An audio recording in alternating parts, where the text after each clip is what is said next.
പ്രണയം മാത്രം നിറഞ്ഞു നിൽക്കുന്ന ഒരു കഥ. പ്രണയലേഖനം. സ്ക്രീനിലേക്ക് നോക്കി നിവിൻ ഞെട്ടിത്തരിച്ചുപോയി. ഒരു നിമിഷം അത് കണ്ടതും വിഷ്ണു ചിരിക്കാൻ തുടങ്ങി. വിഷ്ണുവിൻ്റെ ചിരി കണ്ടുകൊണ്ടാണ് ഹർഷ മൊബൈൽ വാങ്ങി നോക്കിയത്. അതിലെ അഡ്രസ്സ് കണ്ട് ഹർഷയും അത്ഭുതപ്പെട്ടു പോയി. മാത്യു വർഗീസ്, സ്നേഹക്കൂട്, മഹാത്മാഗാന്ധി റോഡ്, തിരുവനന്തപുരം. പോരാത്തതിന് അപ്പയുടെ ID കാർഡിന് കോപ്പിയും ഫോട്ടോയും. ഇവൻ്റെ അപ്പൻ ഇവൻ വഴിതെറ്റി പോകുന്നുണ്ടോയെന്നറിയാൻ വേണ്ടി ഏതോ ആപ്പ് ഡൗൺലോഡ് ചെയ്ത് സൗണ്ട് മാറ്റി വിളിക്കുന്നതാവും. വിഷ്ണു ചിരി നിർത്തിക്കൊണ്ട് പറഞ്ഞു. നിവിൻ വിഷ്ണുവിനെ ദഹിപ്പിച്ചൊന്ന് നോക്കി. അവന് സങ്കടം അനുഭവപ്പെട്ടു. ഞാൻ പറഞ്ഞില്ലേ, നന്നായി അറിയാവുന്ന ആരോ ആണ്. ഹർഷ പറഞ്ഞു. ഇപ്പം എനിക്കും അങ്ങനെയാ തോന്നുന്നത്. ഹർഷ. നിവിൻ പറഞ്ഞു. പക്ഷെ അങ്കിളിൻ്റെ ഐഡൻറ്റിറ്റി കാർഡ് എങ്ങനെ കിട്ടിക്കാണും? നിവിൻ സംശയം പറഞ്ഞു. അത് എങ്ങനെ വേണമെങ്കിലും കിട്ടാൻ നിവി. നിന്റെ ഫാമിലിയിൽ തന്നെയുള്ള ആരെങ്കിലും ആണെങ്കിലോ? നന്നായി അറിയാവുന്ന ആരെങ്കിലും. പെട്ടെന്ന് നിവിൻ രാവിലെ നിത പറഞ്ഞ കാര്യം മനസ്സിലോർത്തു. മാർക്കോസ് അങ്കിളിന് ഒരു മകളുണ്ട്. അവൾ തന്നെ ശ്രദ്ധിക്കുന്നുണ്ടെന്ന് പലപ്പോഴും കണ്ടിട്ടുണ്ട് താനും അത്. ഇനി അവളായിരിക്കോ? എന്താണെങ്കിലും അവൾ നിന്റെ മുന്നിൽ വരാതിരിക്കില്ല. വിഷ്ണു പറഞ്ഞു. വന്നിരുന്നെങ്കിൽ കാരണക്കുറ്റി നോക്കി ഒന്ന് കൊടുക്കായിരുന്നു. നിവിൻ ദേഷ്യത്തോടെ പറഞ്ഞു. നീ ഇങ്ങനെ വയലന്റ് ആവാതെ, ഒന്നുമില്ലെങ്കിലും ഒരു പെൺകുട്ടി സ്നേഹത്തോടെ പുറകെ നടക്കുമ്പോൾ നീ ഒന്ന് സന്തോഷിക്കേ. വിഷ്ണുവിന് മറുപടി കൊടുക്കാതെ അവൻ അവൻ്റെ സീറ്റിലേക്ക് പോയി. അപ്പോഴാണ് കമ്പ്യൂട്ടറിൻ്റെ അടുത്തിരിക്കുന്ന ഒരു ഗിഫ്റ്റ് ബോക്സ് അവൻ്റെ ശ്രദ്ധയിൽപ്പെട്ടത്. അതിൻ്റെ പുറത്ത് ഒരു ചുവന്ന റോസാപ്പൂവ് ഒട്ടിച്ചു വെച്ചിട്ടുണ്ട്. പെട്ടെന്ന് തന്നെ അത് തുറന്നു. അതിൽ മാധവിക്കുട്ടിയുടെ ഒരു പുസ്തകമായിരുന്നു. അവൻ അതിൻ്റെ പേര് വായിച്ചു. നീർമാതളം പൂത്ത കാലം. അതിനകത്തൊരു വെള്ളക്കടലാസിൽ ഭംഗിയായി കൈപ്പടയിൽ എഴുതിയ ഒരു കത്ത് അവൻ തുറന്നു നോക്കി. എൻ്റെ വിരൽത്തുമ്പുകൾ നിന്നെ ഓർമ്മിക്കുന്നു. എൻ്റെ കണ്ണുകൾ നിന്നെ ഓർമ്മിക്കുന്നു. നീ എന്നെ ചേർത്ത് പിടിക്കൂ. ഒരിക്കൽ കൂടി കെട്ടിപ്പിടിക്കൂ. എൻ്റെ അധരങ്ങളിലെ വാക്കുകളെ ചുംബിച്ചു കൊല്ലൂ. ഓർമ്മകളെ കൊള്ളയടിക്കൂ. കടപ്പാട്. പുസ്തക വായന ശീലമുണ്ടോ എന്ന് അറിയില്ല. ഞാൻ വായിക്കാറുണ്ട്. കൂടുതലും മാധവിക്കുട്ടിയുടെ കഥകളും നെരൂദയുടെ കവിതകളുമാണ് ഇഷ്ടം.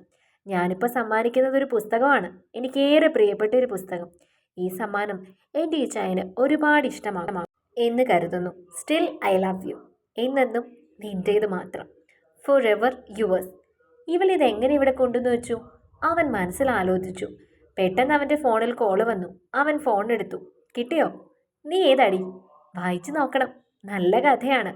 നീ ആരാടി? നീ എന്നെ കളിപ്പിക്കുകയാണോ? ഈ ദേഷ്യവും കലിപ്പും ഒന്നും കേൾക്കാൻ ഇപ്പം എനിക്ക് സമയമില്ല. എല്ലാത്തിനും ഞാൻ വൈകിട്ട് വിളിക്കാം. നിവിൻ എന്തെങ്കിലും പറയുന്നതിന് മുൻപേ ഫോൺ കട്ടായി.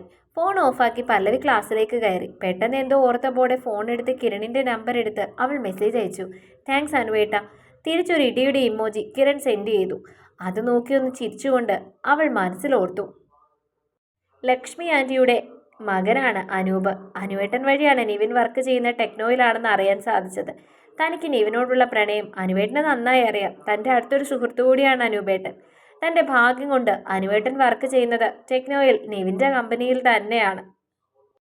വിഷ്ണുവിൻ്റെയും ഹർഷയെയും നിവിൻ അവൾ അയച്ച ഗിഫ്റ്റ് കാണിച്ചു കൊടുത്തു. അപ്പോൾ ഇതിനകത്തുള്ള ആരും ആണെന്ന് തോന്നുന്നു. ഹർഷ പറഞ്ഞു. നീ ഒരു കാര്യത്തിൽ ഉറച്ചു നിൽക്കുക ഹർഷേ. കുറച്ചു മുമ്പ് നീ പറഞ്ഞു എൻ്റെ ഫാമിലിയിലുള്ള ആരോ ആണെന്ന്. ഇപ്പോൾ പറയുന്നു ഇവിടെ ഉള്ളതാണെന്ന്. നിവിൻ അവളോട് പറഞ്ഞു. നിന്റെ പറച്ചിൽ കേട്ടാൽ തോന്നും ഈ കത്ത് അയക്കുന്നവൾ അവളോട് പറഞ്ഞിട്ടാ നിനക്കെല്ലാം കൊണ്ടുതരുന്നതെന്ന്. വിഷ്ണു നിവിനോട് പറഞ്ഞു. എൻ്റെ മാനസികാവസ്ഥ പറഞ്ഞാൽ നിങ്ങൾക്ക് ആർക്കും മനസ്സിലാവില്ല. ഹർഷയും വിഷ്ണുവും നിവിനെ തന്നെ നോക്കി. വീട്ടിൽ ചെന്ന് ഭക്ഷണം എല്ലാം കഴിഞ്ഞ് കിടക്കാൻ പോകുന്നതിന് മുൻപാണ് ഫോണിൽ കോൾ വന്നത്. അവൻ അറ്റൻഡ് ചെയ്തു. ഹലോ ഇച്ചായ. നിവിൻ ഒന്നും സംസാരിച്ചില്ല. എന്താ ദേഷ്യമാണോ? നീ ഏതാടി? നീ എന്തിനാ എന്നെ ഇങ്ങനെ വട്ട് കളിപ്പിക്കുന്നത്? എന്താ നിന്റെ ഉദ്ദേശം? എൻ്റെ ഉദ്ദേശം ഞാൻ പല കത്തുകളിലൂടെയും പറഞ്ഞു. എനിക്ക് നിങ്ങളെ ഭയങ്കര ഇഷ്ടമാണ്. മരണം പൂക്കുന്ന നാൾ വരെ നിങ്ങളോടൊപ്പം ജീവിക്കണം. ആ ഉദ്ദേശം മാത്രമേ എനിക്കുള്ളൂ. നിനക്ക് ധൈര്യമായി എൻ്റെ മുൻപിൽ വന്നതെന്ന് പറഞ്ഞുകൂടെ? ധൈര്യമില്ലാത്തതുകൊണ്ടല്ല മുൻപിൽ വന്ന് പറയാത്തത്. അതിനുള്ള സമയമാകുമ്പോൾ മുൻപിൽ വന്ന് നിൽക്കും. ശരി, നിന്റെ പേരെങ്കിലും പറ. പേര് ഞാൻ ഇന്നലെ പറഞ്ഞില്ലേ? സൂര്യനെ പ്രണയിച്ച താമരയാണെന്ന്. ശരി, നീ പേര് പറയണ്ട. എൻ്റെ പപ്പയുടെ ID പ്രൂഫ് നിനക്ക് എങ്ങനെ കിട്ടി? ഞാൻ ഉദ്ദേശിച്ച് തെറ്റിയില്ല. എന്നെ തിരക്കാൻ തുടങ്ങി. തിരക്കാതെ പറ്റില്ലല്ലോ. നീ ഇങ്ങനെ പുറകെ കൂടിയിരിക്കുകയല്ലേ. ഓഫീസിലും റോഡിലും ഞാൻ പോകുന്ന മാളിലും അങ്ങനെ എന്നെ നിഴല് പോലെ പിന്തുടരുമല്ലേ. ആ നിഴലായി എന്നും കൂടെ നടക്കണം. എന്നാണ് എൻ്റെ ആഗ്രഹം. ഞാൻ ചോദിച്ചതിന് മറുപടി പറഞ്ഞില്ല. എനിക്കൊരു സിം കാർഡ് എടുക്കണമെങ്കിൽ എൻ്റെ ഭർത്താവിൻ്റെ ID പ്രൂഫാണ് കിട്ടേണ്ടിയിരുന്നത്. അത് കിട്ടിയില്ല. അതുകൊണ്ട് അമ്മായിയച്ഛൻ്റെ ID പ്രൂഫ് ഒപ്പിച്ചു. ഭർത്താവാകുമെന്നും അമ്മായിയച്ഛനാണെന്നും ഒക്കെ നീ തന്നെ ഉറപ്പിച്ചാൽ മതിയോ? ഇതൊക്കെ നിവിൻ തന്നെ അംഗീകരിച്ച് എന്നോട് പറയുന്നൊരു കാലം വിദൂരമല്ല. എൻ്റെ മനസ്സിൽ നമ്മുടെ വിവാഹം പണ്ടേ കഴിഞ്ഞതാണ്. നീ എന്ത് വിശ്വസിച്ചാണ് എന്നെ സ്നേഹിക്കുന്നത്? എൻ്റെ മനസ്സിൽ മറ്റൊരു പെൺകുട്ടി ഉണ്ടെങ്കിലോ? മറുവശത്ത് നിശബ്ദത പടർന്നു. അവളുടെ നിശ്വാസം അവന് കേൾക്കാം. ഒരു നിമിഷം അവൻ്റെ ചോദ്യം കേട്ട് അവളുടെ ഹൃദയത്തിൽ ഒരു കൊള്ളിയാൻ പിന്നി. എങ്കിലും ആ ഞെട്ടൽ മറച്ചു വെച്ച് അവൾ പറഞ്ഞു, എനിക്ക് നന്നായി അറിയാം ആ മനസ്സിൽ മറ്റാർക്കും ഇതുവരെ സ്ഥാനമുണ്ടായിട്ടില്ലെന്ന്. അത് നിനക്കെങ്ങനെ അറിയാം? നിനക്കെങ്ങനെയാ ആ കാര്യത്തിൽ ഉറപ്പു പറയാൻ സാധിക്കുന്നത്?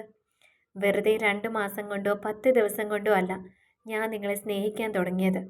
അതിൽ വർഷങ്ങളുടെ കണക്കുകൾ കൂട്ടിച്ചേർക്കപ്പെട്ടിട്ടുണ്ട്.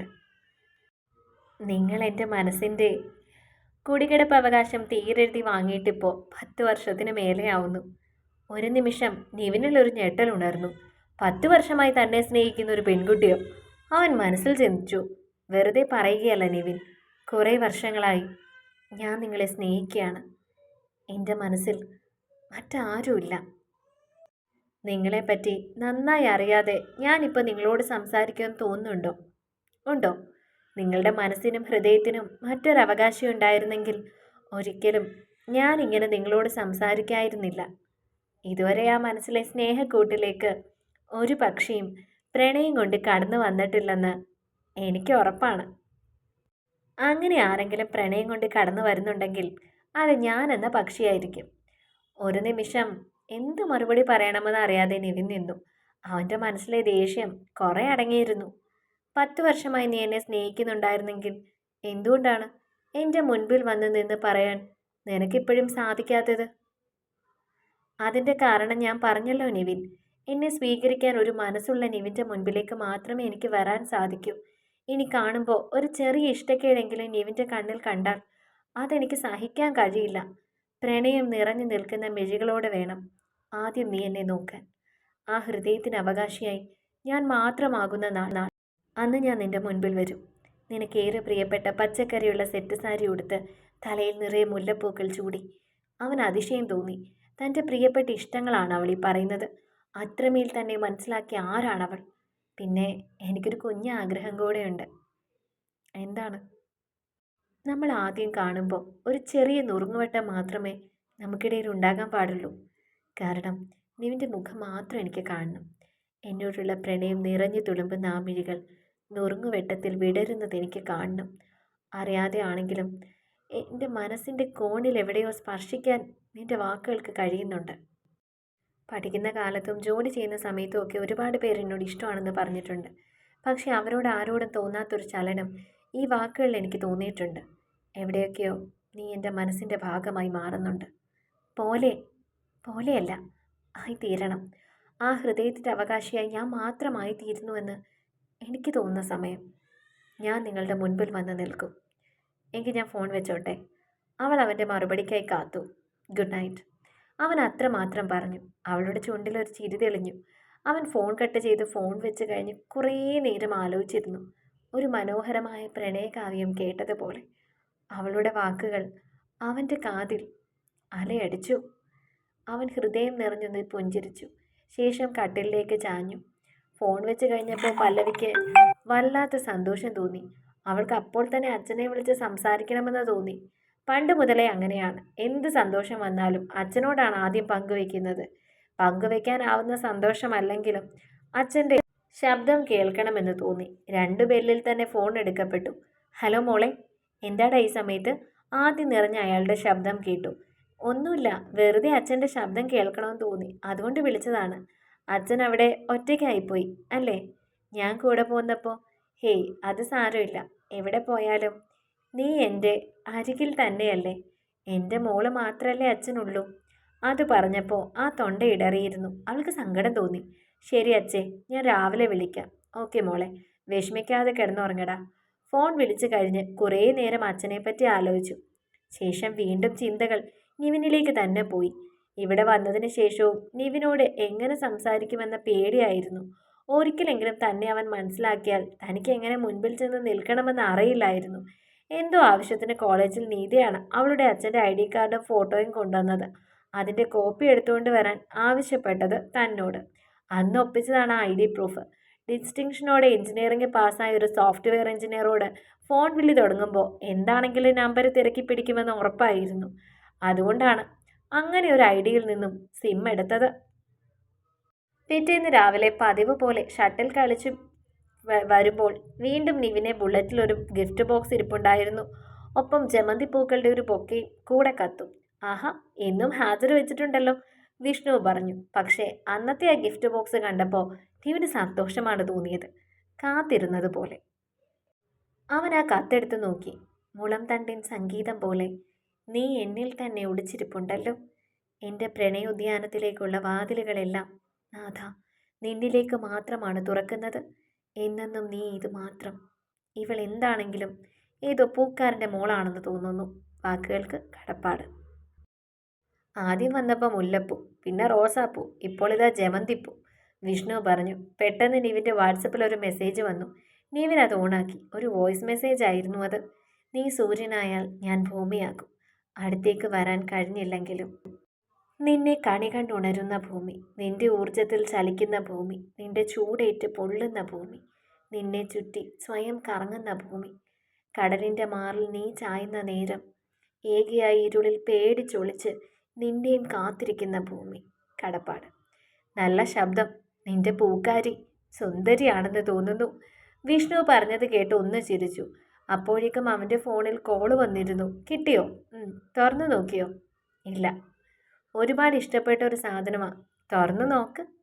അവൻ പെട്ടെന്ന് തന്നെ ആ ബോക്സ് തുറന്നു നോക്കി. അതിൽ നിറയെ തേൻമിഠായികളായിരുന്നു. അവൻ അത്ഭുതം തോന്നി. കുട്ടിക്കാലത്തെ തൻ്റെ പ്രിയപ്പെട്ട ഇഷ്ടങ്ങളിൽ ഒന്നായിരുന്നു അത്. ഇതൊക്കെ ഇവൾ എങ്ങനെയാ മനസ്സിലാക്കുന്നു? എന്തോ ഈ ഇഷ്ടങ്ങളൊന്നും താൻ മറ്റാരോടും പങ്കുവച്ചിട്ട് പോലുമില്ല. അവൻ ഓർത്തു. ഇതൊക്കെ നിനക്ക് എങ്ങനെ അറിയാം? ഞാൻ പറഞ്ഞില്ലേ, ഇച്ചായൻ്റെ എല്ലാ ഇഷ്ടങ്ങളും എനിക്കറിയാം. ഇതിയാനല്ലേ എൻ്റെ അല്ലേ, എൻ്റെ മാത്രം. അത്രയും പറഞ്ഞ് ഫോൺ കട്ടായി. ഇതിയാൻ എൻ്റെ അല്ലേ, എൻ്റെ മാത്രം, അവൻ മനസ്സിൽ പറഞ്ഞു. വിഷ്ണു അവനെ നോക്കിയൊന്ന് ചിരിച്ചു. അന്ന് വൈകുന്നേരം ഭക്ഷണം കഴിഞ്ഞ് നീതയോട് രാവിലെ നേരത്തെ വിളിക്കണമെന്ന് പറഞ്ഞിട്ടാണ് നിവിൻ കിടന്നത്. നേരത്തെ ഓഫീസിൽ പോകേണ്ട ആവശ്യമുണ്ടായിരുന്നു. അതിന് ചേട്ടായിക്കൊരു അലാറം വെച്ചാൽ പോരെ, എൻ്റെ ഉറക്കം കൂടി കളയണോ? അലാറം വെച്ചാൽ ഞാനത് ഓഫാക്കി കിടന്നുറങ്ങും. നീ അമ്പക്കാര് കൂവി അലച്ച് വിളിക്കുമല്ലോ. അപ്പം മറക്കണ്ട, രാവിലെ 5. രാവിലെ ഫോൺ അടിക്കുന്നത് കേട്ടാണ് നിവിൻ ഉണർന്നത്. ഈ സമയത്ത് ആരാണെന്ന് ചിന്തിച്ച് അവൻ ഫോൺ എടുത്ത് നോക്കി. ഇവളെന്താണ് ഈ നേരത്ത്? ഡിസ്പ്ലേയിൽ അവളുടെ നമ്പർ കണ്ടു. അവൻ മനസ്സിലോർത്തു.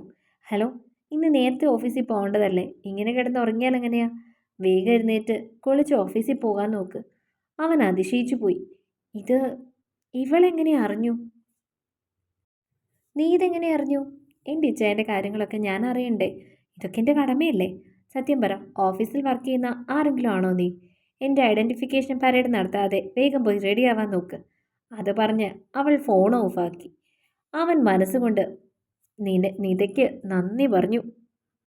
പിറ്റേന്ന് കോളേജിൽ വയ്ക്കാനുള്ള അസൈൻമെൻറ്റിനെ പറ്റി ചോദിക്കാനാണ് നിധി രാത്രി വിളിച്ചത്. അപ്പോഴാണ് അവൾ കിടന്നുവെന്ന് പറഞ്ഞത്.